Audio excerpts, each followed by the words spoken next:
FTP நேயர்களுக்கு வணக்கம். இன்று நம்மோட சிறப்பு நேர்காணலுக்காக இணைந்திருக்கிறார் மூத்த பத்திரிகையாளர் தராசு ஷாம் அவர்கள். சார் வணக்கம். வணக்கம் சதீஷ். அண்ணாமலை அவர்கள் வீதி லீடர் அப்படின்ற ஒரு இயக்கத்தை தொடர்ந்து அரசியல் இயக்கமாக அதை செயல்படுத்தி வந்தார். தன்னுடைய முதல் மாநாட்டையும் நடத்தி முடித்திருக்கிறார். தாவேகா தலைவர் தமிழ்நாடு முதலமைச்சருக்கு எதிராக தான் பேச போறாருன்னு பலரும் எதிர்பார்த்தாங்க. ஆனா பெரிய சர்ப்ரைஸா இருக்குது அவருடைய பேச்சு. எப்படி சார் பாக்குறீங்க?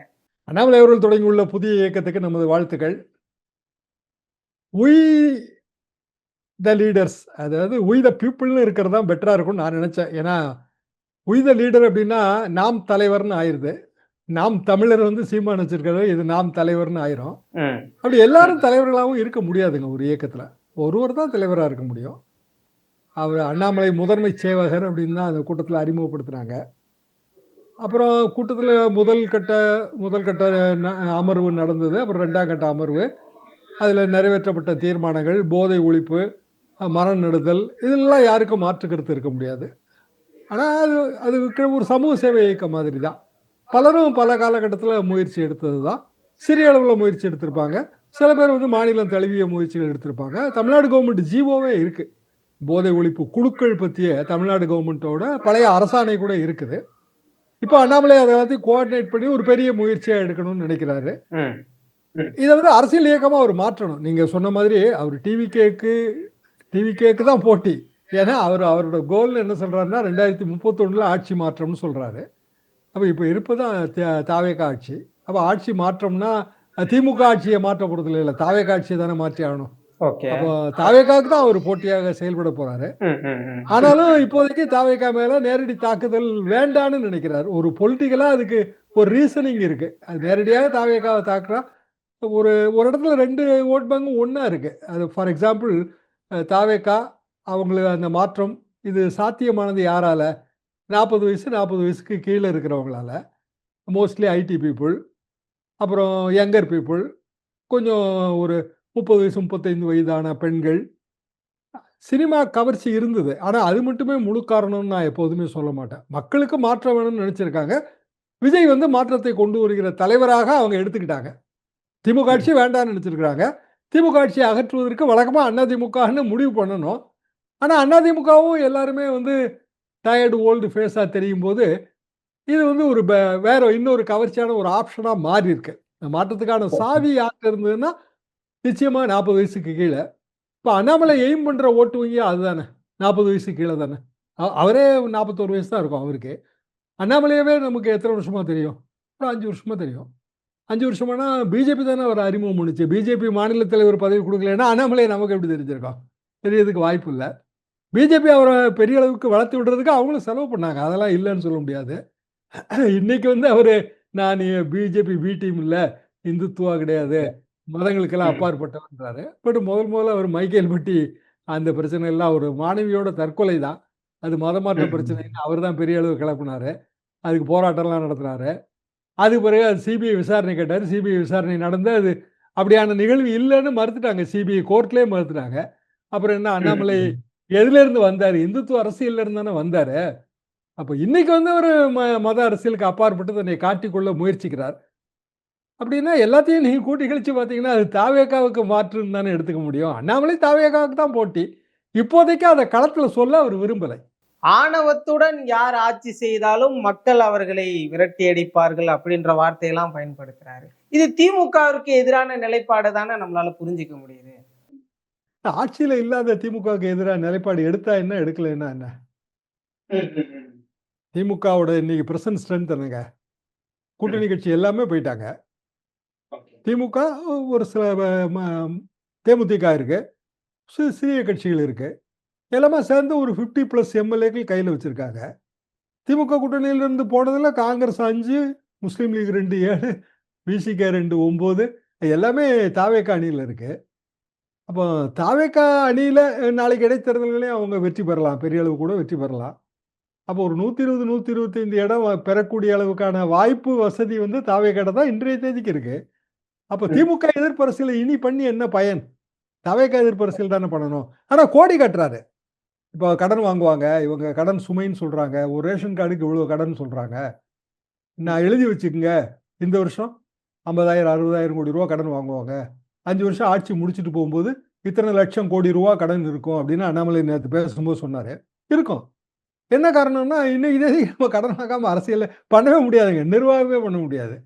இப்போ ஒரு மெட்ரோ திட்டம் அதுவும் அந்த கடன் கணக்கில் தான் சேரும். அது எப்படி கடன் வாங்காம எப்படி ஒரு மாநில அரசு தன் நிதியிலேருந்து எப்படி செலவு பண்ண முடியும்? இப்போ 100 நாள் வேலைவாய்ப்பு திட்டம் 125 நாளா மாத்திட்டாங்க. மாநில அரசு 40% இப்போ செலவு பண்ணா தான் அந்த திட்டத்தை நிறைவேற்றவே முடியும். அப்ப அதுக்கு எங்க இருந்து கடன் வாங்க போறாங்க? கடன் வந்து கட்டுக்குள்ள இருக்காங்கிறது தான் பாயிண்ட்டே தவிர, கடனே வாங்காம நிர்வாகம் பண்ணணுங்கிறது பாயிண்ட் கிடையாதுங்க. அது யாராலயும் முடியாது. அண்ணாமலை வந்தாலும் முடியாது. அந்த இடத்துலலாம் அவர் தாவேகாவ தான் மறைமுகமா சாடுறாரு. வெளிப்படையா தாவேகா அரசியலை வந்து அவர் சாடல. அப்படி வேணா நம்ம புரிஞ்சுக்கலாம். இப்படி விஜய் கரூர்ல பேசலாமா? ஒரு முதலமைச்சர் இந்த மாரி பேசலாமான்னா, அண்ணாமலை அந்த பாயிண்ட்குள்ள மாட்டேன்றாரு. அவரு அரசியல் ரீதியாக தாவேகாவை எதிர்க்கிற முடிவுக்கு வரல. அவருக்கு ஏற்கனவே வந்து திமுக எதிர்ப்பாளர்ங்கிற முத்திரை இருக்கு. அது திமுகவுக்கு ஓட்டு போட வேண்டான்னு நினைச்சவங்க, அவங்களுக்கான ஆப்ஷன்னு பிஜேபி இருந்தது, அதிமுக இருந்தது, தாவேகா இருந்தது, பல கட்சிகள் இருந்தன. தாவேகா வந்து ஆட்சி கட்சி ஆகிட்டாங்க. இப்ப மிச்ச கட்சிகள்லாம் ஆட்சி கட்சியில இல்ல. திமுக, அதிமுக கூட்டணி வந்துரும்னு தாவேகா சொல்லுது. அது வந்து ஆச்சரியப்படுறதுக்கு இல்லல்ல. பொது எதிரியை வீழ்த்துவதற்கு பழைய எதிரிகள் ஒண்ணா தானே சேருவாங்க. ஓகே. அப்போ அண்ணாமலை ஆதரவாளர்கிட்ட என்ன கேட்டா என்ன சொல்றாங்கன்னா, இல்லங்க அண்ணாமலை வந்து எப்போ அவருக்கு மாநில தலைவர் பதவியை விட்டு பிஜேபி தலைமை தூக்குச்சோ, அப்பமே அவர் வெளியில வந்து தனி கட்சி ஆரம்பிச்சிருக்கணும். ம். அதிமுகவோட கூட்டணி வைத்ததுங்கிறது அண்ணாமலையோட அடிப்படை கொள்கைக்கே முரணானது. அவர் அப்பமே தனி கட்சி ஆரம்பிச்சு விஜயோட கூட்டணி வச்சிருந்தா இந்நேரம் வந்து 20, 30 எம்எல்ஏ இருப்பாங்க அவங்ககிட்ட. யோசிச்சு பாருங்களேன். விஜய் அண்ணாமலை கூட்டணி அப்படி வந்திருந்தா 2026 தேர்தல்ல அண்ணாமலை தனி கட்சி ஆரம்பிச்சு ஒரு 10 மாசத்துக்குள்ள பெரிய தேர்தல் வெற்றியை பார்த்திருக்கலாமே. இப்ப இருக்கிற இந்த கணக்குகளின்படி, இப்ப நடப்பு கணக்குகளின்படி. அண்ணாமலையோட தீவிர ஆதரவாளர்களுக்கு அப்படியான ஒரு எண்ணம் இருக்கிறது. நாளைக்கு எதிர்காலத்துல விஜயோட அண்ணாமலை கூட்டணி வைப்பாரு அப்படின்னு அவங்க நம்புறாங்க. அது 2029ல நடக்க வாய்ப்பு இருக்குமா சார்? 31 வரை தள்ளி போகாம. இது எல்லாமே அங்கதாங்க இருக்கு. டெல்லி கையில இருக்கு. இப்ப அவங்க என்ன பண்ண போறாங்கன்னு யாருக்குமே தெரியாது. டெல்லி வந்து 19ஆம் தேதி அனைத்து கட்சி கூட்டம் கூட்டியிருக்காங்க. 20ஆம் தேதி நமக்கு மக்களவை கூட்டத்தொடர் தொடங்குது. இப்போ அவங்க முன்னாடி இருக்கிற ரிப்போர்ட் எல்லாம் பார்த்தா, ஒண்ணு 30 நாள் தண்டனைனா பிஎம், சிஎம் பதவி வந்து பறிபோகும். அல்லது குறைந்தபட்சம் தற்காலிகமாவது பறிபோகும்.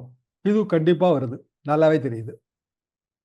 2வது அப்படின்னா யார் மேல வேணாலும் நீங்க 30 நாள் ரிமாண்ட் குடுக்குறதெல்லாம் இன்னைக்கு பெரிய கஷ்டம் கிடையாதுங்க. அப்புறம் வந்து ஒரே நாடு ஒரே தேர்தல். அது அவங்க லிஸ்ட்ல இருக்கு. மக்களவை தொகுதிகளின் எண்ணிக்கையை கூட்டுதல், டீலிமிட்டேஷன் அது அவங்க லிஸ்ட்ல இருக்கு. கரூர்ல பேசும்போது விஜய் வந்து டீலிமிட்டேஷன்ங்கிற அந்த பாயிண்ட்டையும் சுட்டிக்காட்டி தான் பேசினாரு. டீலிமிட்டேஷன் வந்தால் அதை வந்து தமிழ்நாடு எதிர்க்கும்னாரு. ஸோ தாவேகாவோட பாலிசி அதுதான். அப்ப டீலிமிட்டேஷனுக்கு ஆதரவா எதிர்ப்பா தமிழ்நாட்டுல அரசியல் களம் வந்து இன்னும் ஒரு 10 நாள்ல, ஒரு வாரத்துல மாறும். மாறும்போது அண்ணாமலை என்ன ஸ்டாண்ட் எடுப்பாரு? நான் தேசியவாதின்றாரு அவரு. தேசியவாதினா அப்ப டீலிமிட்டேஷனுக்கு ஆதரவான குரல் கொடுப்பாரா? காங்கிரஸ் கட்சி தேசிய கட்சி தான். அப்புறம் வந்து மெய்யான சமூக நீதினாரு நேத்து. அது என்னது மெய்யான சமூக நீதினா என்னது? சமூக நீதி சமூக நீதி தான். மெய்யான சமூக நீதி, பொய்யான சமூக நீதின்னு ஏதாவது இருக்கா என்ன? சமூக நீதி வகுப்பு வாரி இடஒதுக்கீடுங்க. 1920. 1920 முத்தையாமுலையார் கம்யூனல் ஜீவோ தான் அதோட அடிப்படை. 1920னா நமக்கு 100 வருஷத்துக்கு மேல இருக்கிற மிக பழமையான கொள்கை. தமிழ்நாட்டை பொறுத்தவரைக்கும். தமிழ்நாடுன்னு கூட சொல்லக்கூடாது. 4 மாநிலங்கள் இன்று 5 மாநிலங்கள் ஒன்றாக சேர்ந்த ஒரு பெரிய நிலப்பரப்பு. அதுல பத்திரப்பதிவு துறைக்கு ஒரு அமைச்சர். அவர் பேரு முத்தையாமுலையார். அவர் வந்து பிராமணர் அல்லாதோர் இடஒதுக்கீடு கொண்டு வந்தார். இதான் வகுப்பு வாரி இடஒதுக்கீட்டோட ஆரம்பம். பிராமணர்களுக்கும் அதுல இடஒதுக்கீடு இருந்தது. அதாவது எல்லா ஜாதிக்கும் அவங்கவங்க எண்ணிக்கைக்கு தகுந்த மாதிரி இடங்களை பிரித்துக் கொள்ளுதல். அவைலபிள் கவர்மெண்ட் போஸ்ட்டை பிரித்துக் கொள்ளுதல். இதுதான் அதோட அடிப்படை. அப்போ இப்போ இருக்கிற நிலைமையில அதுக்கு நம்ம ஜாதிவாரி கணக்கெடுப்பு நடத்தணும். சென்சஸ் நடக்க போகுது. மாடல் சென்சஸ் எடுத்து படிச்சு பார்த்தோம்னா அதுல கம்யூனிட்டி கேஸ்ட் ஜாதிங்கிற அந்த காலத்துக்கு நேரம் ஓப்பனா விட்டுருக்காங்க. பிளாங்க் நீங்களே எழுதிக்கலாம் என்ன ஜாதின்னு. 2011 அப்படிதான் விட்டாங்க. சோசியோ எக்கனாமிக் சர்வேனாங்க பழைய போன சென்சஸ்ல. எல்லாரும் அவங்கவுங்க உள்ஜாதி பிரிவு எழுதுனாங்க. இந்தியா மூலம் பல்லாயிரக்கணக்கான ஜாதி வந்துருச்சுங்க. எந்த கணக்குக்குள்ளேயும் பொருந்தலை. ஆனால் அது எப்படி இருக்கணும் அப்படின்னா, இந்தியாவில் இருக்கிற பிற்படுத்தப்பட்ட ஜாதிகள் பட்டியலில், ஏன்னா இது வந்து பட்டியல் இனத்தவர்களுக்கு இந்த பிரச்சனை கிடையாது. பிற்படுத்தப்பட்ட இனத்தில் இருக்கிற பல்வேறு உட்பிரிவுகளை எழுதுனா குழப்பம்தான் மிஞ்சம். ஓகே. பிற்படுத்தப்பட்ட பட்டியலில் இருக்கிற ஜாதிகளோட பெயரை போட்டு அதுல வந்து நம்ம ஆப்ஷன் டிக் அடிக்கிற மாதிரி வச்சிருந்தா மட்டும்தான் இந்த கணக்கெடுப்பு உருப்படியா இருக்கும். ஆனா மத்திய அரசாங்கம் விரும்பல. என்ன காரணம் அப்படின்னா அவங்க பொறுத்த வரைக்கும் இந்து மதம், கிறிஸ்தவ மதம் அப்படிதான் இருக்கணும். இந்து மதத்துக்குள்ள இவ்வளவு ஜாதி இருக்குனாலே ஒற்றுமையே போயிடும். இது வந்து RSS ஓட அடிப்படை கொள்கை. அவங்க ஜாதியை ஏத்துக்கிறது இல்ல. அப்படின்னா இப்ப அண்ணாமலை அதுக்கு ஒரு பாயிண்ட் சொல்ல வேண்டியது வருமே. அவர் ஜாதிவாரி கணக்கெடுப்பை ஆதரிக்கிறாரா? அப்படி ஆதரிப்பதாக இருந்தால் என்ன மாதிரியான ஜாதிவாரி கணக்கெடுப்பு? ஈவன் அன்புமணி கூட இந்த பாயிண்ட் சொல்ல மாட்டேன்றாருங்க. ஜாதிங்கிற காலத்துக்கு நேரா பிளாங்கா விட்டீங்கன்னா எத்தனை உள்ஜாதி வரும் உள்ள யோசிச்சு பாருங்களேன். எல்லாரோட ஜாதியிலையும் உள்ஜாதி இருக்க. பெரும் குழப்பம் அது. அதனால பயனே விளைய போறது இல்ல. அது தெரிஞ்சு 2011 அது ஃபெயிலியர். அது தெரிஞ்சும் 2027 ஆரம்பிக்க போதுங்க நமக்கு ஆக்சுவல் சர்வே. சாம்பிள் சர்வேல பார்த்தா அது இல்ல. ஒருவேளை நாளைக்கு திருத்துவாங்களா இல்லையான்னு தெரியல. இப்படி பல பிரச்சனைகள் இருக்கும்போது வெறுமனே வந்து சோஷியல் வெல்ஃபேர் ப்ராஜெக்ட் நான் ஒரு 2 வருஷம் கழிச்சு தான் என் கட்சி ஆரம்பிப்பேன், எனக்கு 2031 தான் வந்து எனக்கான குறிக்கோள் அப்படி ஒதுங்க முடியாதுங்க. விஜய் கூட விக்கிரவாண்டியில கட்சி ஆரம்பிச்சு இன்னென்ன கொள்கைன்னு சொல்லிட்டாரு. ஆனா அடுத்தாப்புல வந்த 2024 மக்களவைத் தேர்தலில் ஒரு போட்டி போடல. விக்கிரவாண்டி மாநாடு முந்தையே நடந்துருச்சு. 2026 தான் நமது இலக்குன்னு சொல்லிட்டாரு. பட் இவர் 2026 கட்சி ஆரம்பிக்கிறாரு. 2029 மக்களவைத் தேர்தல் வரப்போகுது, இல்ல மாநிலங்களுக்கு சேர்த்து வருமானு நமக்கு தெரியாது. ஆனா இப்ப இவர் வந்து கட்சியோட கொள்கைகள் என்ன அடிப்படை செயல் திட்டம் இதெல்லாம் சொல்லி அவருடைய கட்டாயம் இருக்க அண்ணாமலைக்கு. சார், விஜயும் அண்ணாமலையும் சுயேட்சையாக அரசியலில் இப்பொழுது முகமாக பார்க்க முடியுது. வாரிசு அரசியல் என்ற ஒரு அந்த பிம்பத்துக்கு இன்னமும் உதயநிதி இருக்கிறாரு. அப்ப அதிமுக திமுக இல்லாத ஒரு அரசியலை இவர்கள் கையில் எடுக்க விரும்புகிறார்கள். அப்படிதான் புரிஞ்சுக்க முடியுதா? அப்படிதான் புரிஞ்சுக்கிடணும். அதிமுக திமுக இல்லாத ஒரு அரசியல். விஜய் அரசியல் அதுதாங்க. அண்ணாமலை அரசியல் அதுவா தான் இருக்க முடியும். வாரிசு அரசியல் எதுக்குறாங்கன்னா அவங்களுக்கு வந்து அந்த வாரிசுகள் அரசியலுக்குள்ள வர்ற ஒரு சூழல்ல இல்ல. திமுகவை பொறுத்த வரைக்கும் 75 வருஷம் ஓல்டு கட்சி. நீங்க உதயநிதி மட்டும் தானே உங்க கண்ணுக்கு தெரியுறாரு. ஆனா அந்த கட்சியோட எல்லா மட்டங்கள்லயும் வந்துங்க தாத்தா மகன் பேரங்கிற அளவுக்கு வந்தாச்சு. எங்க ஒன்றியத்தை எடுத்தீங்கன்னா தாத்தா தாங்க முதல் திமுக ஒன்றிய செயலாளர். வரிசையா வந்து பேரன் இப்ப இருக்கிறாரு. அது 75 வருஷம் ஓல்டு கட்சின்னா அப்படிதான் இருக்கும். காங்கிரஸ் கட்சியிலே அப்படிதான் இருக்கும். பிஜேபிலையும் மோடிக்கு பிறகு பிரதமர் அதுலதான் வாரிசு இல்லையே தவிர மற்றபடி வாரிசுகள் தான் பெரிய பதவிகள் இருக்காங்க. இப்ப அமித்ஷாவோட மகன் எதுவா இருக்காரு, இந்திய கிரிக்கெட்டையே கண்ட்ரோல் பண்றாரு அவர் தான். அப்ப எத்தனை உதாரணம் நம்ம சொல்ல முடியும் பிஜேபி அரசியலையும். இப்போ வாரிசு அரசியல்ங்கிறது ஜனநாயகத்துல மக்கள் வந்து ஓட்டு போட்டு தேர்ந்தெடுக்கும் போது மக்கள் ஏற்றுக்கொள்கிறார்கள். இவ்வளவுதான் அதுல பாயிண்ட். மக்கள் தோற்கடிச்சாங்கன்னா ஓகே தான். கலைஞர் வந்து ஸ்டாலினை வந்து முதல் தேர்தல் 1000 விளக்கு தொகுதி தோத்து விட்டாரு. ஸ்டாலின் வெற்றி பெறல. இப்போ கலைஞர் வந்து ஆக்டிவா இருந்த காலகட்டம் தான் 84. அந்த தேர்தலில் அவர் தோத்து போயிட்டாரு, வெற்றியே பெறலையே. ஸ்டாலினுக்கு இது வந்து முதல் தோல்வி இல்லையே, குளத்தூர் தேர்தல் தோல்வி, ரெண்டாவது தோல்வி ஆக்சுவலா. அப்ப நிராகரிச்சாங்கல்ல மக்கள். அப்புறம் அடுத்த தேர்தலில் வந்து அதே மக்கள் வந்து மாத்தி ஓட்டு போட்டிருக்காங்க.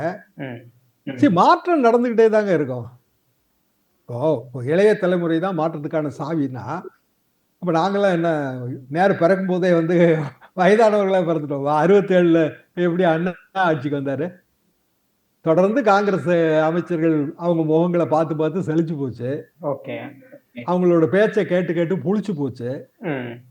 அண்ணாவோட பேச்சு, கலைஞரோட பேச்சு வசீகரமா இருந்துச்சு. நாவலர் நெடுஞ்செழியனோட பேச்சு, அன்பழகனோட பேச்சுன்னு 67 அமைச்சரவை எடுத்து பாருங்க, எல்லாரும் பூசா தான் இருப்பாங்க. எப்படி தாவேக அமைச்சரவையில எல்லாரும் பூசோ அதே மாதிரிதான். அப்பதான் காமராஜ் வந்து 6 மாசம் டைம் கொடுப்போனாரு. 67க்கும் இப்போ 60 வருஷம் வித்தியாசம் ஆகி போச்சு. இப்பெல்லாம் 6 மாசம் 1 வருஷம்லாம் எந்த ஆட்சிக்கும் யாருமே டைம் கொடுக்க மாட்டாங்க. அடுத்த நிமிஷமே வந்து ரிசல்ட் எதிர்பார்ப்பாங்க. ஆட்சி வந்து 2 மாசம் ஆச்சு. அண்ணாமலை என்ன சொல்றாருன்னா, இவங்களாம் அனுபவம் இல்லாதவங்க, நிறைய டைம் கொடுக்கலான்றாரு. எதுக்கு கொடுக்கணும்னு சொல்றாரு?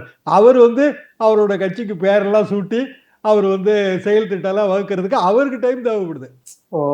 1 வருஷமோ 2 வருஷமோ தேவைப்படுது. அதனாலதான் அவர் தாவேக அரசுக்கு டைம் கொடுக்கணும்னு நினைக்கிறாரு. தெரியுது அது தெளிவா.